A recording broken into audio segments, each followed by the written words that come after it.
Ancient Egyptians believed that death occurs when a person's ka leaves the body. Ceremonies conducted by priests after death include the opening of the mouth, which is WPR Whooper, aimed not only to restore the person's physical ability in death, but also to release a Ba's attachment to the body. This allows the Ba to be united to the Ka in the afterlife, creating an entity known as an Ak, AKN, meaning effective one. Egyptians conceived of an afterlife as quite similar to normal physical existence, but with a difference. The model for this new existence was the journey of the sun. At night, the sun descended into the Duat, the underworld. Eventually, the sun meets the body of the mummified Osiris. Osiris and the sun, re-energized by each other, rise to new life for another day. For the deceased, their bodies and their tombs were their personal Osiris and personal Duat. For this reason, they are often addressed as Osiris. For this process to work, some sort of bodily preservation was required to allow the Ba to return during the night and to rise to new life in the morning.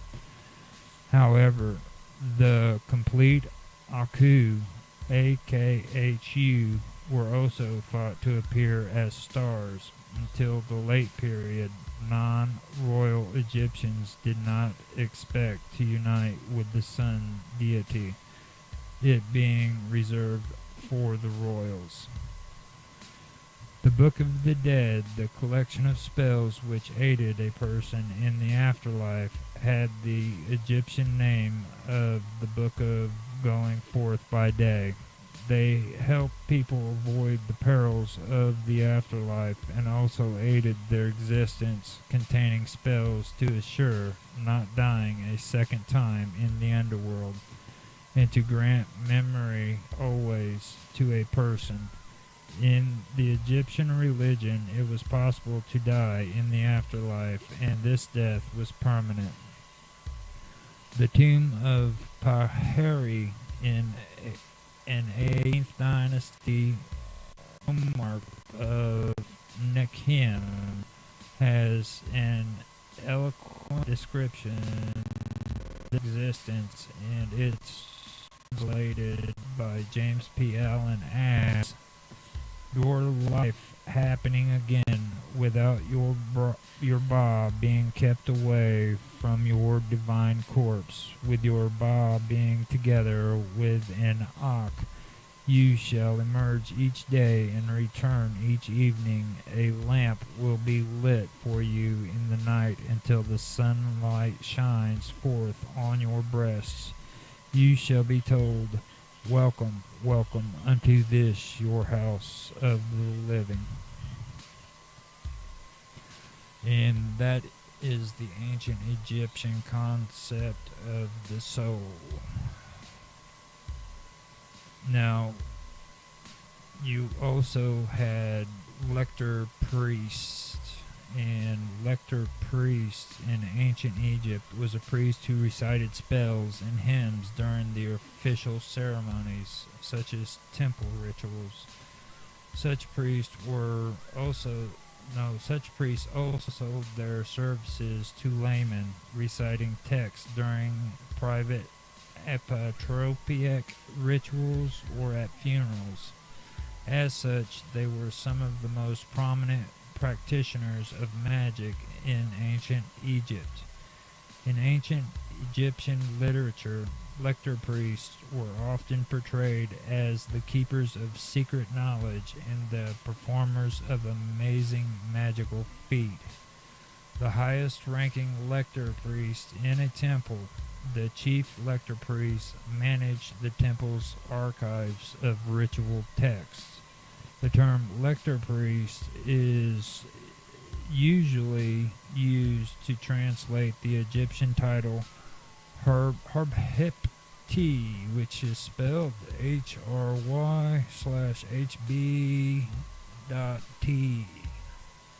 which literally means the carry of the book of ritual. The term for a chief lector priest, Haruptp, which is HRY/HB.T,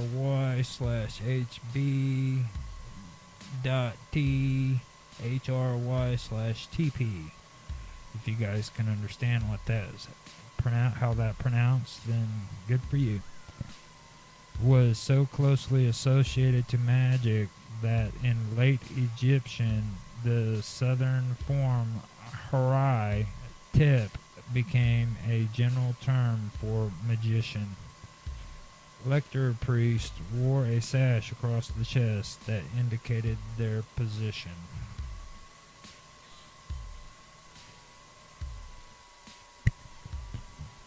Okay, I had to step away for a second. Now, I just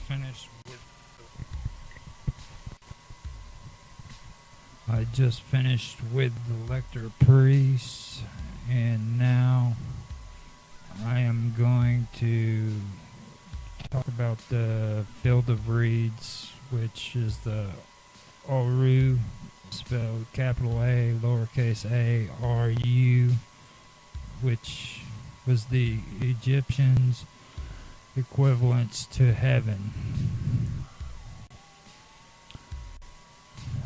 Alright, the Aru, field of reeds, heaven, also referred to as Sheket, Hepetet, spelled S-E-K or S-E-K-H-E-T, Hepetet, H-E-T-E-P-E-T, meaning field of offerings, a title for Aru. In ancient Egyptian mythology, the fields of Aru, Egyptian,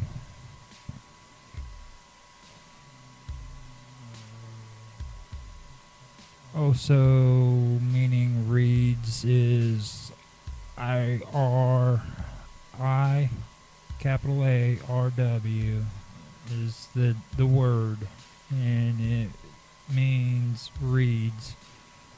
Alternatives are Yaru, which is Y-A-A-R-U, Laru, L-A-R-U, and then Alu, capital A-U-L-U, or the Egyptian reed fields, are the heavenly paradise, where Osiris ruled after he became part of the Egyptian pantheon and displaced Anubis in the Ogdoad tradition. It has been described as the Ka, a part of the So, or the Nile Delta. Only souls who weighed exactly the same as the feather of the goddess Ma'at were allowed to start a long and perilous journey to Aru, where they would exist in pleasure for all eternity. The ancient Egyptians believed that the soul resided in the heart. Those whose heart did not match the weight of the feather of Ma'at due to their sins were excluded. They were said to suffer a second death when devoured by another being, Amit, while still in Duat for judgment. The souls who did qualify had to undergo a long journey and face many perils before reaching Aru. Once they arrived, they had to enter through a series of gates. The exact number of gates varies according to sources. Some say 15, some say 21. They are, however, uniformly described as being guarded by evil demons armed with knives.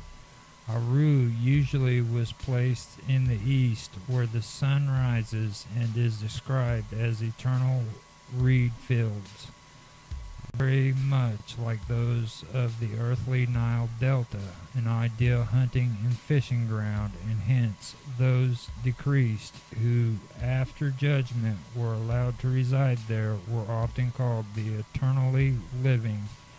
More precisely, Aru was envisaged as a series of islands covered in fields of rushes, Shekha Aru.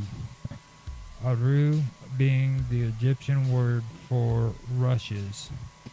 The part where Osiris later dwelt was sometimes known as the field of offerings, Sheket Hetepet in Egyptian.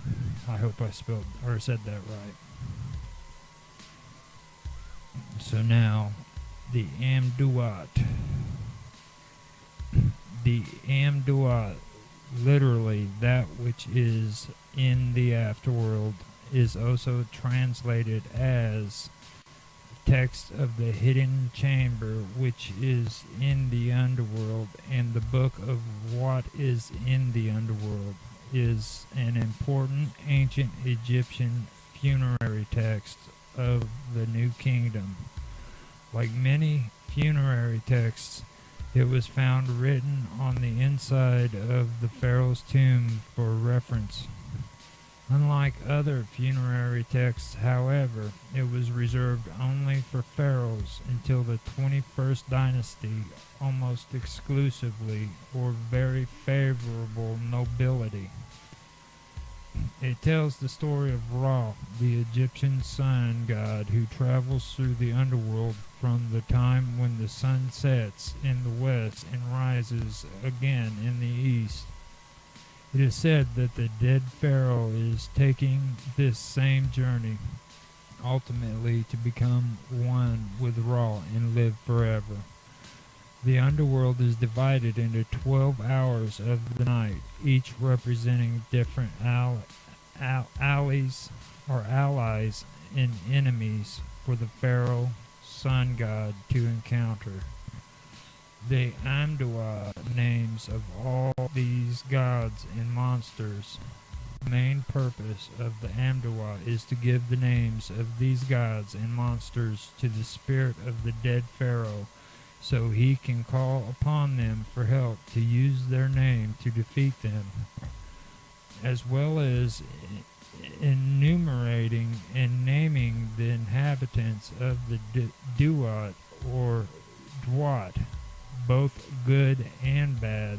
The illustrations of the book show clearly the topography of the underworld.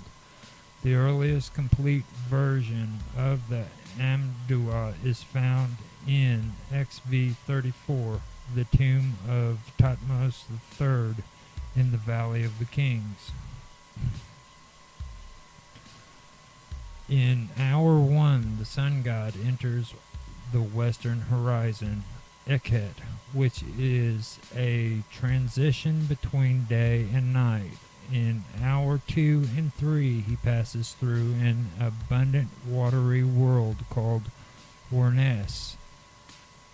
You spell Akhet, Akhet, all lowercase, and Warnes you spell Wernes. I guess capital W at the beginning. In the waters of Osiris. In Hours 4, he reaches the difficult sandy realm of Sokar, Sokar, capital S at the beginning. The underworld hawk deity, where he encounters dark zigzag pathways which he has to negotiate, being dragged on a snake boat.